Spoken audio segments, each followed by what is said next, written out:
Давайте, на самом деле, птица Феникс вообще в фольклоре многих народов, наверное, всех народов, есть этот образ этой птицы, которая возрождается, восстанавливается.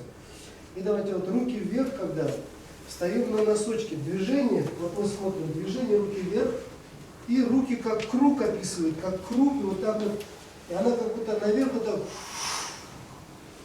и как будто она кругами такая, видите? И как будто эта птица Феникс возрождается из пепла не где-то, а вот в воде. И воду вот так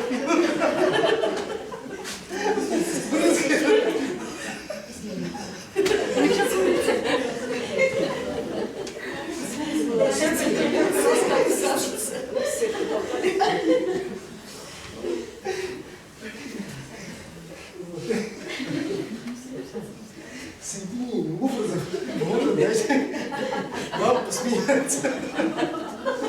Сочетайте образы, сочетайте. Ну, давайте, вот у нас образ такой был, вы как будто на лошади. Садитесь на лошадь, а ваши руки как крылья, это крылья, как будто это у вас крылья, как будто, а голова это голова лошади.